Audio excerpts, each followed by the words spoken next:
Well, we'll get started. So I'm Terry Lee Kelford. I'm the co-chair of the National Alliance to End Rural Remote Homelessness. My other co-chair, Shane, is unavailable today due to some other work commitments he's had. Things are very busy for folks, for those of us who work in the industry and also volunteer in the industry too. So, National Alliance to End Rural Remote Homelessness, if you're not familiar, is an alliance of folks that have come together from across Canada to try to elevate the conversation around rural and remote homelessness.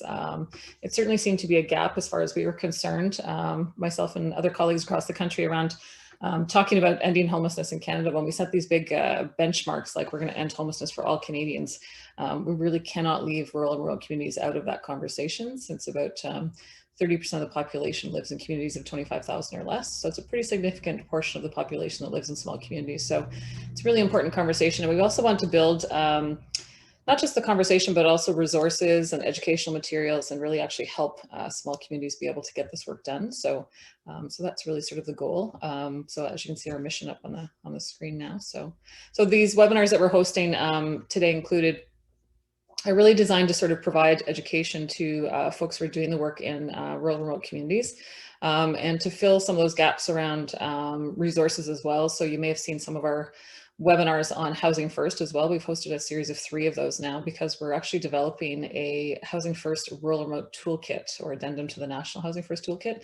So we wanted to create some rural specific resources for folks. So they really feel like the information we're providing really relates to what they're doing and the work they're doing.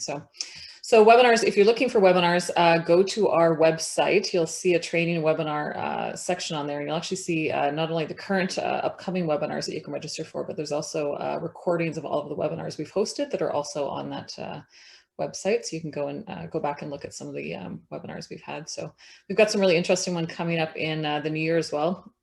We've actually started to create an international learning community on rural remote homelessness as well.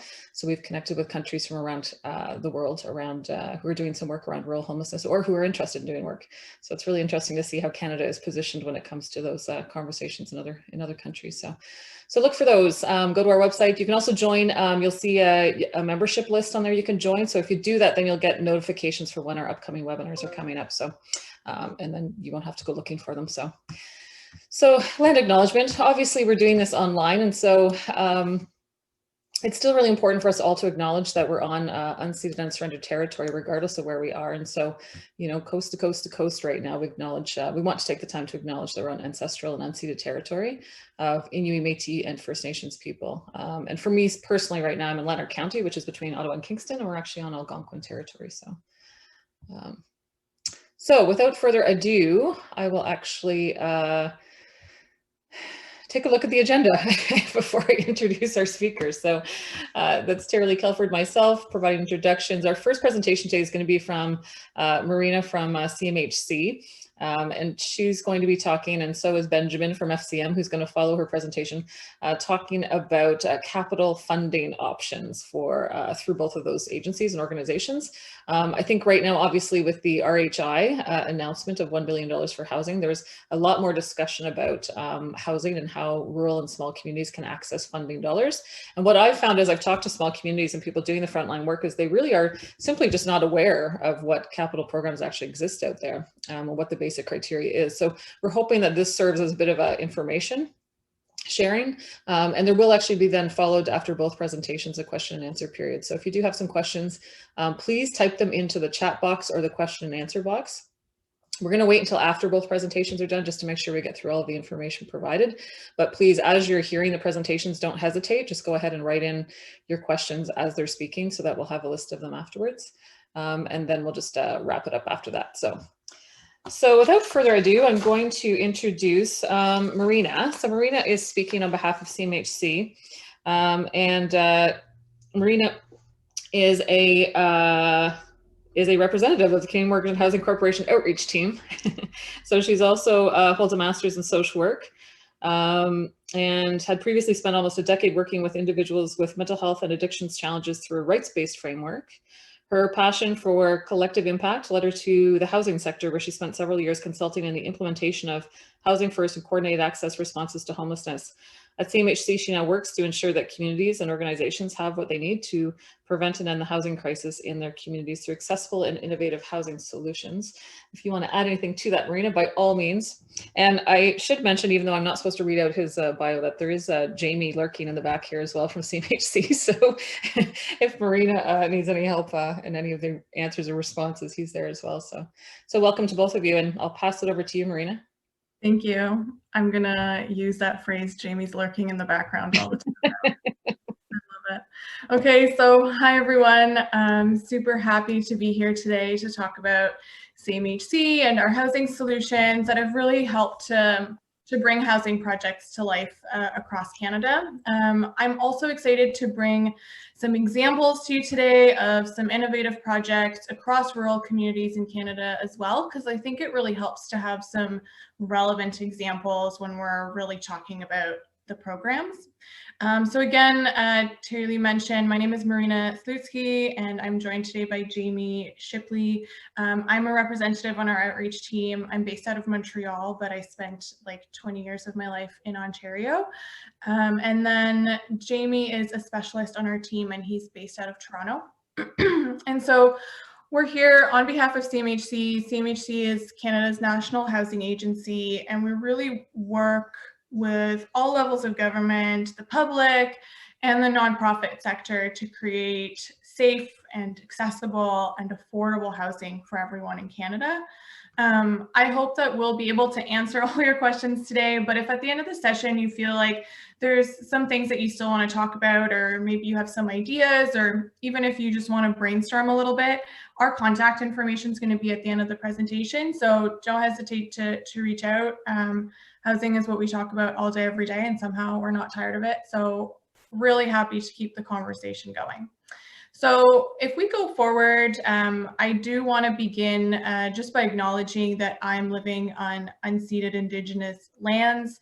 The Kanien'kehá:ka Nation is recognized as the custodians of these lands and these waters, from which I'm presenting to you today. Tiohtià:ke, which is otherwise known as the island of Montreal, is historically known as the gathering place for many Indigenous nations. And so I think it's just important to say that I have gratitude for this land and respect and appreciation for its many generations of caretakers. I think, sorry, I'm still on the land acknowledgement piece. So I think just in doing that today, I just really want to remind sort of myself and my community as well, that it's our collective responsibility to be informed of the past and the ongoing consequences of colonialism, and to learn about the history of these lands and to honor and protect and sustain these lands as well. I think next up, I want to take a few minutes to kind of anchor ourselves in the work that's happening right now to increase affordable housing, and how we at CMHC work within communities to make this happen. So as you all know, the National Housing Strategy was announced in 2017. It's a 10-year, $55 billion program, and the funding really goes towards 4 key areas. So first, we have the creation of new housing supply, we have the modernization of existing housing supply, we have resources for community housing providers, and then we have innovation and research as well. And so the thing that's really important to stress is that the National Housing Strategy really works off of a vision for inclusive housing.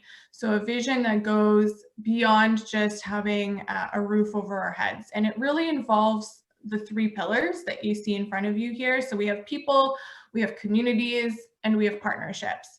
So in terms of people, the NHS really looks to address the housing needs of everyone in Canada, like I said, regardless of citizenship. And here we also really want to highlight the need to create solutions for marginalized Canadians, because we know that too many folks, I think in 2016 it was about 1.6 million people, still don't have access to affordable housing. Obviously, the pandemic this year has only really made matters worse. We know that some of those folks that are hit the hardest are our most vulnerable population. So people experiencing homelessness, people at risk of homelessness, people living in congregate housing, so seniors, women and children fleeing domestic violence, and so on. So I think also it's important to note that people who are Black and Indigenous or from other racialized communities are disproportionately affected. So really supporting these communities is a priority through all the National Housing Strategy programs to really ensure that they're front of mind when we're thinking about safe options. In terms of communities, the National Housing Strategy really looks to create a new generation of housing in Canada. So housing that's inclusive, that's more sustainable, that's more accessible. And so again, those social outcomes are going to be embedded in all of our programs. And that's the way that all applications for NHS funding are prioritized as well. And then the final piece is partnerships. And so here, the strategy really looks to encourage collaboration amongst all levels of government, the nonprofit sector, cooperative sector, the private sector, to really make a meaningful difference. And so again, partnerships is something that we look at and evaluate when CMHC prioritizes projects as well. So since I've sort of about social inclusion, I wanted to bring this to a bit of a more concrete space. So if we move forward, I want to show you what that means when we talk about submitting an application. So this sort of prioritization criteria in a general sense really does cover all of our programs. So there's going to be some slight differences from program to program, but in general, these are the criteria that we look like when we prioritize projects for funding. So the first one is supporting populations that are at need. We'll also look at the depth of affordability and the duration of affordability. We look at access to transit and amenities and services. We also look at accessibility and then energy efficiency as well. And I like to highlight, something that I think is an important piece, that all of these criteria are actually minimums. And so meeting these criteria makes you eligible, but exceeding them makes your project more likely to be approved. So for example, when we talk about populations that are more vulnerable, is the minimum amount of your units for those populations, or is it most of your project that's dedicated to a specific community? So 50% of it, or 75%, or maybe the whole thing. When we talk about accessibility, again, is it a small, like a minimum portion of the units that are accessible, or is it the whole building, or 50%? And the environment, sort of the energy efficiency piece as well. So have you gone over our minimum requirements for energy efficiency? So those are sort of the pieces that we really look to assess. If we move forward, I wanted to highlight sort of the range of options that are available at CMHC, depending really on the specific needs of your project and the specific needs of the community as well. So just to show that we really have options, as you can see, from pre-development to construction to rent up and stabilization, and all of our programs are stackable as well. Obviously, I'm not able to go into too much detail today, but I did want to provide a brief overview. I'm happy to come back and talk about this in a more in-depth way, like to talk about sort of like the nitty-gritty details of each of the programs, or I'm happy to talk with whoever's interested about the details of each program as well. But in terms of today, so we'll go through just a quick overview so you have an idea of what the programs are. So the first one is seed funding, which is really there for your pre-development costs. So costs when you're in that stage of planning your project, of conceptualizing your project, and it can cover things like permits, site surveys, cost estimates, environmental analysis, things like that. The next one, if we move down, it's co-investment. It's the co-investment fund, and the co-investment fund provides loans and contributions for projects serving more vulnerable populations, and really looks to have the support of another level of government for the project. So maybe the municipality will donate some land, or will give you a break on taxes, or might waive permit fees or give you a grant. So there has to be some kind of contribution, but it doesn't have to be financial. And the co-investment fund has both a construction and a renovation stream.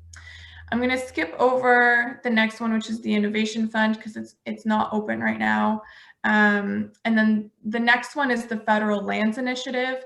Here we're looking at the transfer of surplus federal lands at discounted to no cost to encourage the development of affordable housing. Here, the greater the social outcomes are of your project, the greater the discount that's going to be applied on the value of the land. And you can actually sign up on our website for alerts online, so you can see if there's any land that's available in your communities. Rental construction financing initiative provides low-cost loans during kind of like the riskiest phases of development, but it's really used for regular apartments only, so not supportive housing or rooming houses or transitional housing, really just for regular apartments. And then the final one is mortgage loan insurance, which really just provides you with some added flexibility when you build your project. So that's kind of a very quick overview, just so you have an idea of the types of programs that are available. Next up, I wanted to go through some examples of projects, like I promised, that had been funded through the National Housing Strategy by CMHC.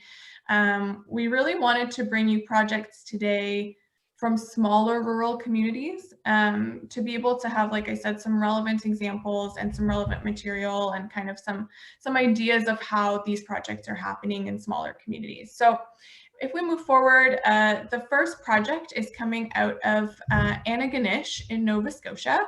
Antigonish has a population of about 4,300 folks. And so here, the project was done by the Antigonish Affordable Housing Society, and so they celebrated the official opening of the phase 2 of this project, which is called Riverside Estates, this October. So this is a multifamily complex. Phase 2 of the development included 10 new affordable units, and they added on to 4 units that they had before. And so in phase 2, they added 10 units and then a community room as well. The project is for people living on low incomes. The 14 units total now are home to 25 people. And so there's a majority focus on folks who are living with disabilities, and then homes led by single mothers as well. And so for this project, CMHC provided $20,000 in seed contribution and $61,000 in seed loan for those 10 units. And so if you remember when I was talking about it before, the seed funding is the funding that you would use when you're really planning and sort of conceptualizing your project and really starting to shape what it's going to look like. The next example comes from the other side of the country in Nakas, BC. Nakas, BC has a population of about 1,600 people, so a much smaller community here, and I think the smallest one out of the ones that we're highlighting today. And so here, this project was done in partnership with the Rotarian Senior Citizen Society. And I think that this kind of leads to something that I wanted to highlight, is that I really wanted to stress the partnerships piece today. It's a huge part of bringing smaller projects to life in smaller communities. So just want to stress that it's both something that we look for when we're prioritizing projects, but also something that will just in general help make things easier. Like it'll help to satisfy the eligibility criteria, the prioritization criteria. If there's something that maybe you're unsure about, it'll help to make your project more viable. And I think just that additional expertise is always so useful as well. So this project specifically, and I'll kind of do a run through of the different kinds of organizations that were around the table here. So this was a 2-phase project. So the phase 1 was 9 affordable rental homes for seniors, and they were all accessible 1-bedroom units. And the projected rent, I believe, for this project was about $730 per month. And then phase 2 of the project, they were simultaneously working on another 10 affordable units, and that was a townhouse project that was going to be operated by the Arrow and Slocan Lakes Community Services Society. And here it was between $590 for a 1-bedroom and about $1,450 for a 3-bedroom. So they worked on those 2 phases at the same time. And so I wanted to go through and kind of show you guys how these projects were funded and brought to life, because I think having examples of creative partnerships can sometimes spark some ideas of how things could be done potentially in your communities, or maybe might just spark an idea. So for the first project, which was the 1-bedroom units for seniors, here they received funding from the province. So they got about 1.4 million in capital funding and 580,000 in construction financing from the province. They also got some funding from the Columbia Basin Trust. Then the Rotarian Senior Citizen Society contributed its own equity and the land. And the Arrow Lakes Healthcare Auxiliary provided funding for an elevator. And then finally, the Kootenay Savings Community Foundation also provided funding. So lots of different folks around the table for this project that all had a bit of a different role to play. And then the second phase of their project, which was the townhouses, again, the province and the Columbia Basin Trust provided a combined investment of almost $2 million.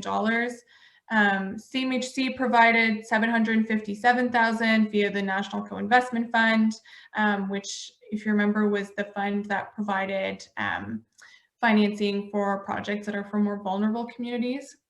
And then finally, the Arrow and Slocan Lakes Community Services Society contributed the land, which was purchased at a discount from the village of Nakusp for the purpose of building affordable housing. So again, lots of different players around the table, but everybody was able to come together for the project, and I think was the reason that it became so successful as well.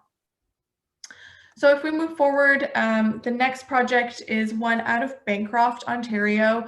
Bancroft has a population of about 3,800, and this was a project that was a 7-unit development that was looking to prioritize seniors and folks living with disabilities that are in need of supports.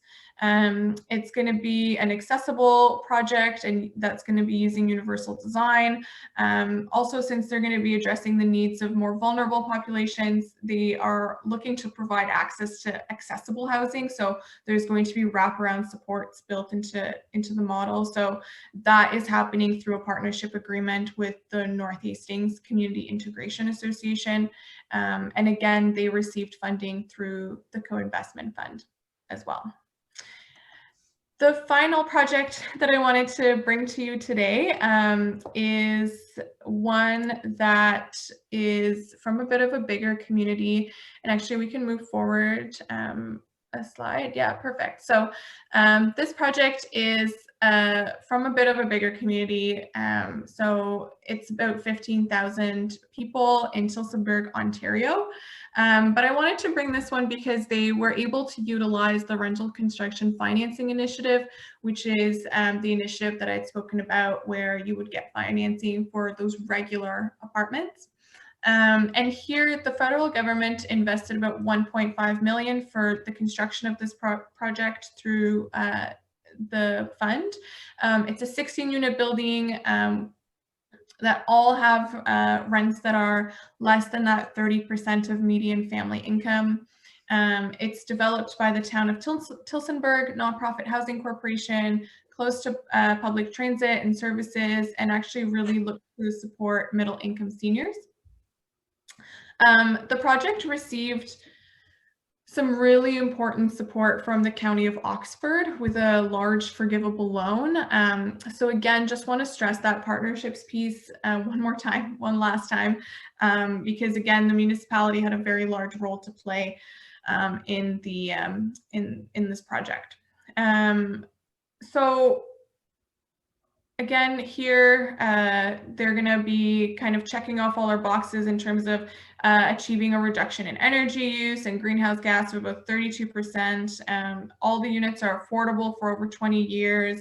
All the units are going to be accessible as well, which is something that's really important for that population too. So just wanted to show that there's lots of opportunity for different types of communities, different sizes of communities, different target audiences for the project, and also just different sizes of projects as well, right? Like we saw some that were 16 units, some that are 10, some that are 7. So lots of different options and opportunities for those smaller projects as well through rural communities. So if we move forward, if you're looking for more success stories, you can actually just find them on the NHS website, which is placetocallhome.ca.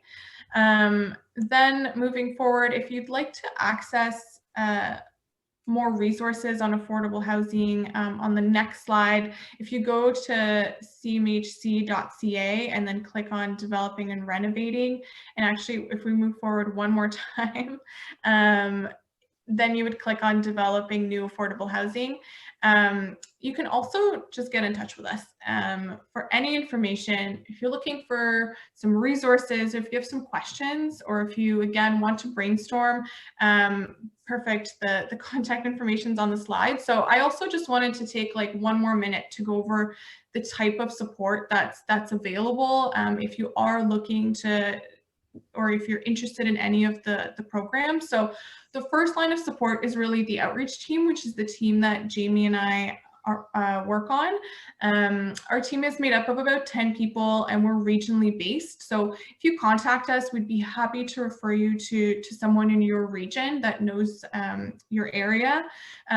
We support groups to get to a point where they would be within a year or less of submitting an application for any of our programs. Once you're at the point where you're more ready, you have a lot of your pieces in a row for the project, we would refer you to a team of what we call multi-unit specialists.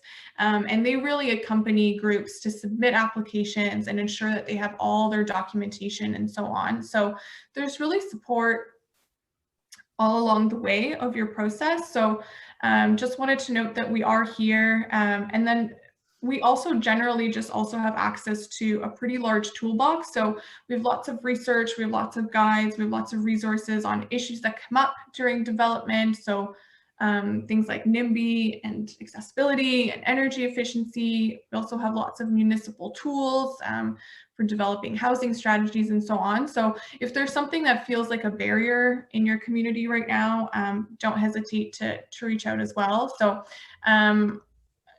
I think that's everything. Feel free to contact us anytime, and I'm going to stop talking now. Thanks, everyone. That's great. Thanks, Marina. We do have a question for you, but we're going to wait until after Benjamin's presentation, actually. So Benjamin, ready to go? Absolutely. Okay. So Benjamin is an advisor with FCM's Programs Outreach Team. Benjamin supports Canadian municipalities and their partners, including nonprofit and cooperative housing providers, to evaluate and implement innovative, sustainable housing initiatives. His background is in civil engineering and urban planning, and he's planned projects for public infrastructure, neighborhood development, and energy efficient buildings. So welcome. Thanks, Jerry Lee, and thanks, Marina. That was a really great overview of a number of different projects that people can do. I have a few examples for you today as well, but I'll be focusing a little bit more about the stages of funding that Marina mentioned at the outset, and how our programs, our program in particular, but it kind of reflects how CMHC programs are able to provide funding as you go through the project development process. So my name is Benjamin, and I work for the Federation of Canadian Municipalities, which is an association made up of more than 2,000 municipal governments of all sizes from across Canada. And we operate a program called the Green Municipal Fund that provides funding for a range of different municipal projects. So we've been operating for the past 20 years, supporting municipalities large and small to do a lot of different environmental initiatives, focusing on energy, waste management, clean water and wastewater, transportation projects, and land use and brownfields. Over the past 20 years, we've invested $946 million in more than 1,000 projects to support innovative local sustainability initiatives. And last year, the federal government committed a further $1 billion to be allocated through the Green Municipal Fund to go towards community efficiency financing, Low Carbon Communities Canada cooperation on emissions reductions from cities, and on our Sustainable Affordable Housing Program. So I'm going to talk a little bit about our Sustainable Affordable Housing Program and how it can work in rural and remote communities to provide housing that doesn't just address your housing challenges, but also helps you to address them in an environmentally friendly way. So you might be wondering, why add sustainability to the mix? Why, if we're already trying to address the very difficult and very real challenge of housing, do we also need to consider things like energy efficiency and the environment? The truth is that 17% of Canada's emissions come from buildings, in the natural gas that you burn in your furnace and on your stove, and other emissions that are building sourced, whether it's propane and other types of heat that you might use, typically for heating. Overall, Canada is trying to reduce its emissions by 30% in the next 10 years. So there is a substantial opportunity for reduction of emissions coming from buildings. And if you look at the pie chart on the right, you'll see that 48% of Canada's affordable housing was built before 1978, 44% before 1994. There isn't necessarily a direct correlation between old buildings and energy efficient buildings, but suffice it to say that affordable housing is one of those areas where there's a strong need for energy efficiency to be brought in. And we really consider that an opportunity to show some leadership and say, you know what, we can actually take housing, the housing that's operated by dedicated, committed people, and make it positive for the community and positive for the environment. There are lots of benefits of energy efficiency. A key one is that it reduces your operating and maintenance costs, so it helps you provide that housing in a more affordable way. It also improves resident health and comfort. And you'll see in one of the examples today, they were able to combine energy efficiency gains with higher air quality. You can combine energy retrofits with planned upgrades to your building stock if you operate buildings already, or you can just incorporate energy efficiency as you build new developments. It improves resilience to climate change and also other disasters. For example, having a well-insulated home, you're protected from adverse weather events, and it helps you plan for the future and demonstrate leadership. So what can you do? Through this program, you can build a lot of the housing types that Marina described in a more energy efficient way, and we provide a range of funding options available to help you do that. So if you have existing housing, you can retrofit that housing to save at least 25% on your energy bills and have portions of that retrofit paid for through the program. If you're thinking of constructing new housing, we ask that you target net zero energy ready, which means that you have a very, very energy efficient building, that if you just added a little bit of renewable energy like solar panels or wind turbines, the building would stand on its own in terms of energy consumption. And of course, it's an affordable housing program. So we ask that at least 30% of the units that are involved in your project be no more than 80% of the median market rental in your region, as determined by CMHC. So we're asked that at least some of the units be operated in a highly affordable way. And most people will actually significantly exceed that in terms of affordability. Just quickly going through who can apply, it is municipal groups that can apply, but also cooperatives and nonprofits. Unfortunately, provincial and territorial organizations and private groups are not eligible to apply for funding through this program. And here's the meat of the presentation, the 4 stages of funding. Pardon me if you're vegetarian. We offer funding at 4 different stages for planning, studies, pilot projects, and capital projects. You can essentially apply for one piece of funding depending on where you are in your project development process per project. And I'll go through each of these in a little bit more detail. So the planning grant is an initial grant that we offer to nonprofits and cooperatives and municipal housing corporations worth up to $25,000 to help you start a project, to help you get the ball rolling, to think about options. Where could you put the project? Who is the group that you're serving? Develop the concept for what you'd like to do with the building, whether it's townhomes or a low-rise development or some kind of mixed market project. But very important for our program is that you embed the environmental performance at the outset of the project. So right away, when you're getting started with concept development, you should be thinking of how efficient would you like the building to be? And as long as you're considering energy efficiency among your other project scoping work, our planning grant is available to you. It's very easy to apply for, and you can get up to $25,000 to cover the costs of getting started with a project. The big idea with the planning grant is that you can then go forward and apply for CMHC funding, seed funding, or apply for the GMF study grant using the information and big picture scoping that you've done at the planning stage. Our study grant is very similar to the CMHC seed fund. It helps you get into the details of a project, analyze options, model your energy outcomes, and complete any other feasibility work that you might need to do as you develop the detailed project proposal. We offer up to $175,000 for this detailed study stage for 50% of the eligible costs of a study.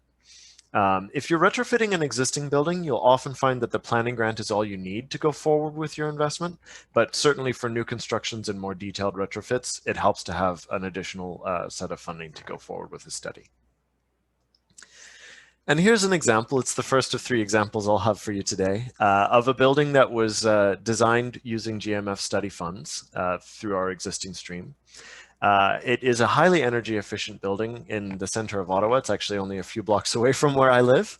And it provided affordable and mixed market housing for 250 apartments. Some really cool energy innovations. They used a geothermal heating system, which uses ground heat in order to heat the building instead of producing heat on its own, and thermally separated balconies, which means that a lot of the heat loss that comes from going in and out to a balcony and having a balcony outside is eliminated through very clever design features. So they're able to make a very high quality of life that is also very energy efficient. And I recognize that this project may be way out of the scale in comparison to what Marina is talking about, but it just demonstrates some of the thought that can go into designing an energy efficient building. And that the affordable housing sector, as Ray Sullivan says here at the bottom, can be innovators. Moving forward from paperwork into actual projects, we do have a pilot project grant available, which is designed to help complete small-scale tests of very innovative approaches to affordable, energy-efficient housing development. You confirm the approach on site, and then it leads into a larger capital project, either on the same site or replicating the approach in several different places. We don't expect a lot of people will be wanting to complete pilot projects through the program, but every once in a while there are highly innovative approaches to housing, whether it's modular net zero housing or other very clever ideas that could get support through our pilot project stream. It offers up to $500,000 for up to 80% of the costs of building real units to show that an innovative concept works. And finally, the first 2 of our capital funding streams, again, similar to the CMHC co-investment fund, for us, we place a high priority on the energy efficiency outcomes of your project. So for capital projects, we can fund retrofits to existing housing worth up to $10 million. That's the limit. Of course, in rural areas, we don't expect anyone to be anywhere near that, and that's fine. The purpose of this is to save energy, but other upgrades are eligible. So if you have existing housing that you're thinking of upgrading, give us a call and we'll talk about it and find out whether or not there are opportunities to save energy, but also complete other upgrades to that housing. And really important to note is that for capital funding, it is primarily loan-based financing. All of the other funds that I mentioned so far are just grants. But we also give a grant to retrofit projects based on the energy performance outcomes of your initiative. So if you're saving 25% off your energy bill through the retrofit, 25% of the capital costs that you request in funding from GMF can be offered as a grant. If you're saving 35%, we can offer a 35% grant. All the way up to 50% energy savings or more, we can offer a 50% grant out of the funding that you request from GMF to support that kind of project. So the idea is that we really incentivize strong energy upgrades to existing housing. And again, a very large scale project. I'm sorry, we have funded now since the launch of this particular program in May, a number of projects in small areas. But again, just for illustrative purposes, this is a project in Toronto where they invested a little under $6 million and were able to significantly reduce their emissions and significantly improve the interior environment just by some corrections to their air circulation systems within the buildings, installing smart thermostats, and a few other key upgrades that were very low touch, but had very important impacts on resident quality of life. So here Brian Purcell says, by integrating design and implementation, this project cost effectively reduced energy consumption and GHG emissions while improving tenant comfort and air quality. I believe that the project paid itself off in just a few years. So they were really benefiting from energy savings of $500,000 a year in saved energy cost on a project this size. It was quite a large project, but it just goes to show that when you're thinking about energy, there are really opportunities for savings that can come in with an improved quality of life as well. And the last stream of funding that we have available, it's the capital project financing for new builds. Through the CMHC programs that Marina mentioned, there is a lot of existing funding available to help you fund the majority of your project. We offer funding for 20% of the capital costs of an initiative, of which half is given as a grant and half is given as a loan. So it's a 10% grant towards the total cost of your building and a 10% loan. That's designed to help you build your new homes in a highly energy efficient way, with again the target being net zero energy, which means very, very low energy consumption. And it can align with other programs that you may be interested in, like Passive House. So I know that a few of the people on the call today have had conversations with me before. If you're thinking of building a Passive House in a rural area, let's have a call and talk about how that might align with the funding that we have available, again, for project development all the way through to project completion. And here's a project that was, again, funded through GMF. Note that this was funded through our core program, which existed before the launch of the new Sustainable Affordable Housing Fund. So we would be able to give larger grants than what you've seen on the pages so far. And you can also read more about all of these projects on our website. So if you want to get more details as to how the funding worked and where it came from and how GMF enabled these projects to be more energy efficient, feel free to visit our website. There will be a link at the end of the presentation. Suffice it to say, this is a 33-unit, $10 million affordable seniors independent living development. Actually, it's a mixed market, so a number of highly affordable units, a number of rent geared to income units, and then a number of market units. It was built to LEED Silver standard. And as I mentioned, GMF was able to fund just a small portion of the total project costs in order to help it be that much more environmentally friendly. And this project shows that new community housing can be financially self-sufficient while minimizing environmental impacts and fostering a good quality of life. So I'd be happy to talk with you about your initiative and how you can achieve multiple goals with just a little bit of extra financial support from a program like our Sustainable Affordable Housing Initiative. This is an overview of the funding. It's a lot of text on one page. I hope that you might want to take a screenshot. And of course, we have a lot of resources available on our website that provide an overview of how this funding works. But I do just want to reiterate that a lot of these funding offers directly reflect the kind of funding that you can obtain through CMHC. So I hope that you'll consider pairing the two programs in order to get the kind of funding that you need to move forward with an ambitious housing and energy project.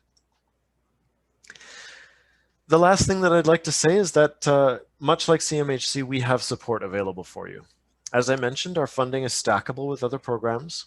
We have flexible loan conditions. If you come to us for capital financing, we'll work with you to make sure that the funding package works based on your project. We also have a new program for regional energy coaches that provide one-on-one support with you. And if you're interested in getting connected with a regional energy coach, please do write to me, and I can refer you to somebody who's working in your area and can come and provide support for how to make your project more energy efficient. I myself and my team work with you to provide application advice and guidance. You're never left alone with an application to our fund. It's our goal to always make sure that you understand what it is that we're looking for and what it is that you need to submit to be eligible for the program. And finally, we do have a number of fantastic tools and resources available on our website. All of the case studies I mentioned today, you can read about them in detail. We have some great guides, such as how to undertake deep energy retrofits, that are also available on our website. So please don't hesitate to take a look around. And my favorite of our resources is our application guide. which provides some really great insight in how to apply to the fund and how to maximize the benefit that you achieve through the funding that's available. So to learn more about the program, you can visit our website, fcm.ca/sustainable affordable housing, all one word. We've also got a great newsletter that can provide updates about what funding is available. And then you can reach out to us, gmfinfo@fcm.ca or the 1877 number on your screen. You'll get that email directly forwarded to me, or my personal email. It's not on the screen. It's just my first name, benjamin@fcm.ca. Again, benjamin@fcm.ca. Please feel free to write if you have a project in mind, and I'll be happy to speak with you about what we might be able to do to support you. Thanks a lot. Great. Thanks, Benjamin. That was great. Somebody is asking for your contact info, so maybe you can just type it in the chat box for me. Is that possible? There's a chat question box. Sure thing. And Benjamin, I think that was the only question for you so far. What's your contact information? So there are some questions here for Marina. So Marina, I don't know if you want to pop back on the screen for us, but there are some questions here for you.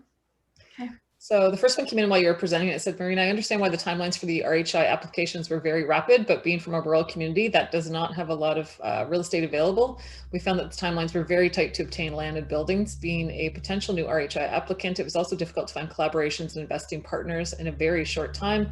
The current application seems to target groups that have a vast experience with starting new housing projects. Would CMHC consider having a separate program for new applicants? Okay. Just want to stress that the questions are for me and Jamie. Yes, it's true. So yeah, I mean, for sure that feedback around RHI is something that we've heard throughout the program. It's something that moved really, really fast, and so in that way was a bit challenging for some organizations and some groups. So I think we have no idea whether or not there will be another round. That's not, or a separate program. That's not something that Jamie and I have power over in any way, unfortunately. But I think that the data that comes out of how many applications we've received, how much interest there was, that's all going back to the federal government. So, I mean, we were actually just talking about this before the webinar began, that hopefully maybe that will be a bit of a catalyst for something else, but it's really impossible to say right now.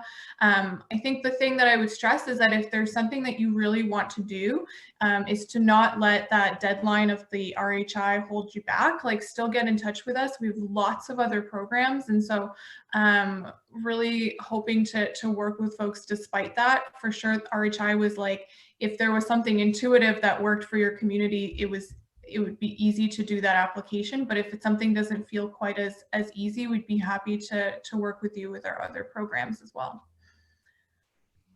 I don't know, Jamie, if you want to add anything. Yeah, yeah, you nailed most of the points, Marina. I'll just add that, you know, the RHI was really an emergency measure, so that's why it rolled out fast. Our other programs are not as much of an emergency measure, so I would say the co-investment would be a better fit for someone, because it's going to take you 8 months to a year to qualify anyways. So you got time to get your ducks in a line. It's a much better program that way. It's a 10-year, it's part of the 10-year strategy. So it's a longer term program, and it's designed to develop at a longer, like in a longer time period. It's not one of the, like rapid housing was responding to a very fast, a very quick emergency. It wasn't a one fits all program at all. The co-investment would be a better one. So yeah, just look at the other programs. If it's rental, it could be rental construction finance as well. Also very popular. It is a piece that the National Alliance and Rural Remote Homelessness has been advocating for, is the idea of having dedicated funding pots of money for rural remote communities, because we do recognize that there are specific challenges working in rural communities in terms of accessing land and having, you know, the co-investment partners to be able to get these projects off the ground. So out of the $1 billion that was announced, $500 million was designated for urban centers. So, so we're sort of looking at how could that be done for rural communities as well. Mm-hmm. Thanks for that question and answers. Next question, a question for Marina and Jamie. In terms of applying for seed funding, I see that applicants have to speak about their funding sources. How would groups overcome challenges of securing funding sources for projects when those groups supplying the funding would probably want items that the seed funding would cover, example, concept designs, feasibility studies, etc.? So I can just do like a very quick clarification, and then Jamie, you feel free to jump in. So I just want to say for SEED, the mandatory documents that you do have to submit are around like identification of different sources of funds. The additional documents of really confirming your funding sources are, I guess, extra documents that strengthen your application, but they're not mandatory per se. They're additional sort of supporting documentation that can go above and beyond, and that will make your application stronger. But as a sort of foundational minimum, we are looking for like estimates and just to see that you've thought about how you're going to structure your project. Okay. Jamie, I don't know if there's anything else you want to say. No, I think that covers it pretty good. You need to have a very good handle of what you're before you'll get approved of what you need as financial wise. So you need to have, which I understand there can be some cost to achieve that, but we can look at the application as well, and you have your estimates in there, and we've got experts that look at that and know if it makes sense or not to grant you permission to move forward. Next one, a question regarding CMHC rental market data for smaller communities. Are there any efforts to change the methodology underway? The existing focus on just the primary market means the majority of the market isn't tracked, and the average rental costs are significantly below the reality of the ground. Roughly 25% of most communities, it's closer to 50% in my community. So it's more a question around data, market data. Jamie, do you have anything around this one? I mean, I can try, but. Unfortunately, I don't have any intel on our data team. I do know from the past that they did make changes, and they did focus on the larger municipalities, and being someone that used to work in the field, and I used to do a lot of presentations in smaller communities, and one time I used to drag my market analyst guys around with me and when we lost the ability to do that, I know a lot of people were upset. So long and short, I don't know. I mean, we provide feedback. It always gets looked at, everything we review, and I'm sure it was a business case for when they stopped letting analysts go out to the smaller communities, and maybe we can put a business case back together for why that's part of the feedback process. Terry Lee is, I think, some of this information as well can maybe go back when we summarize where you guys are at. We can funnel it to the proper people at CMHC. Okay. Yeah, we have three pieces that we're really advocating for right now on a federal level for rural small communities, and one is a federal data strategy. Collecting data from small rural communities is a highly neglected piece of information. So we're losing a lot of information from that market. So, and we know things like, Prince Edward Island, we have members of the National Alliance from Prince Edward Island. They had a lower vacancy rate than Toronto this summer. So it's tough in small communities. So, but we don't, if we're not collecting the data, we can't talk about it then, right, on a consistent basis. So I'll look at trends. Thanks for that question, Scott. I'm not sure if you got the answer you wanted, but it sounds like there'll be some follow-up. We can do that.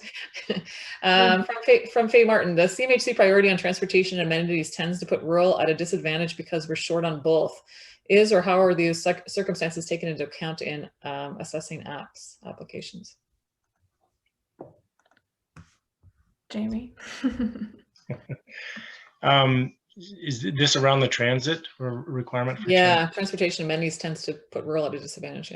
Yeah. So I mean, they will look at that in part of the scoring. If you're in a community that just doesn't have transit, we will score that differently. And there's also an opportunity to provide alternative ideas for transportation. If you have groups, your tenants require.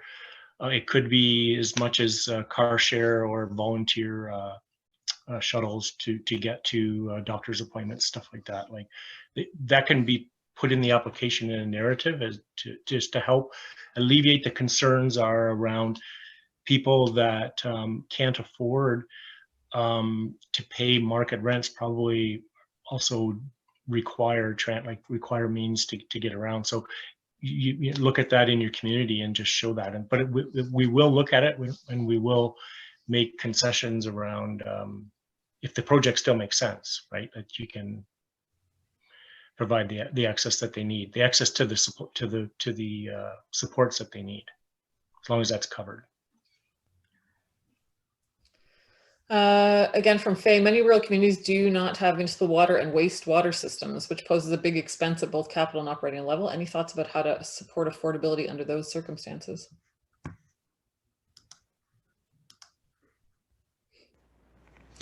Maybe because I haven't answered yet, I'll take a first stab at this one.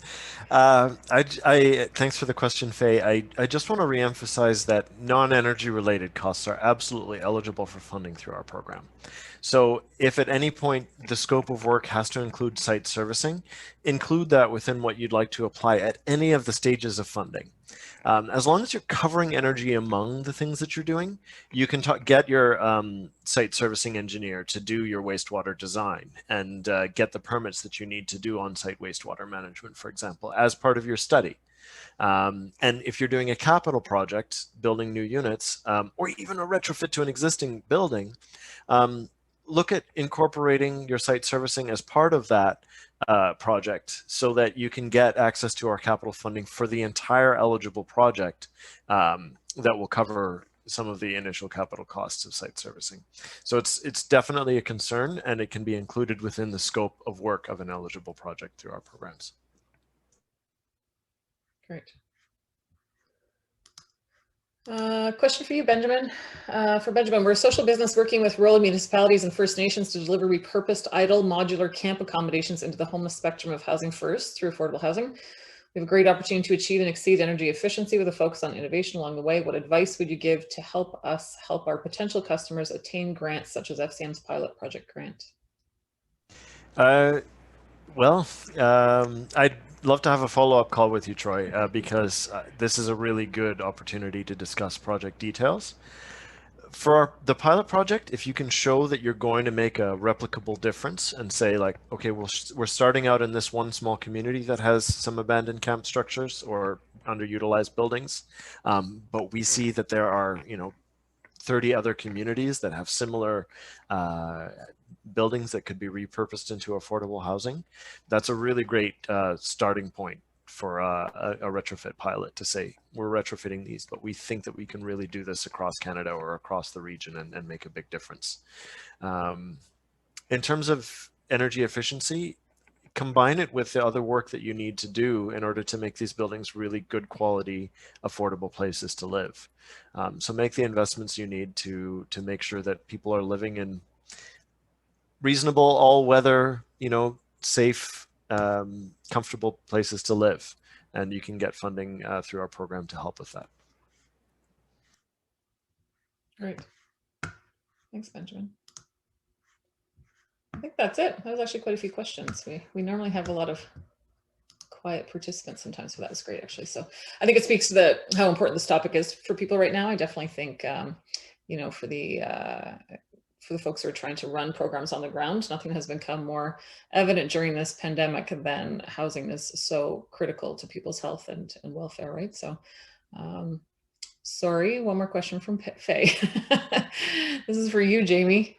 I want to push back on Jamie's response re transportation. It sounds like it's still the housing provider's job to address the transportation issue, which is an extra job relative to urban providers. Fair on, in that we do know that needs to be addressed for a good, healthy living community, but it is an extra job, just saying. Yeah, so I'll go back to Marina's slide where she showed about the national housing strategy, how we have the communities, and the partnerships. And what we want to achieve with this strategy is housing people where they're going to thrive. So you just have to show it like that. That does become part of the housing. If you're providing the housing, we don't want to provide units where people are not going to thrive and they're not going to survive. So we have to cover that. We have to cover that in our planning. People have to be supported in what they need in that community, and that's really, if you're not making that connection, then we're not solving the problem. And that goes back to Marina talking about the communities, the connection with the communities and the people and the sustainable and not isolating and all that other good stuff that that Marina mentioned in her message there around sustainable communities, creating sustainable communities. Mm-hmm. That's our goal. That's the National Housing Strategy goal, and that's what we have to prioritize based on all that criteria, based on that goal. Yeah. It is Dr. Faye Martin actually is a well-known researcher in Canada for doing research on rural homelessness. So she's actually done some studies in Canada, and she's part of the National Alliance on Rural Remote Homelessness steering committee with us. So brilliant lady who's done a lot of work, and she actually works frontline as well. So not only a researcher, but she's actually doing the work frontline. And she's a really neat program. If we had more time, we could have her on to present with you guys, where they actually bought single family home after single family home, converted them into affordable housing, and did it on their own without any funding. So, which is kind of, I think Faye and I've had some great chats about this. That is one of the challenges to rural communities, is that often they have to find their own ways because these larger funding models don't really fit for the small projects. So like single family homes or tiny homes or those sorts of things. So regardless, and the transportation is definitely a disadvantage, right? So we have people who are sleeping rough in all of our little towns in Leonard County right now, and we don't have transportation, we don't have buses, we don't have trains, we don't have any of those things. So, but we still desperately need housing. So just because we don't have transportation that goes with that housing doesn't mean we don't desperately need housing. So it's a bit of a tricky conversation for us. It's also a bit of a sore spot, to be honest with you.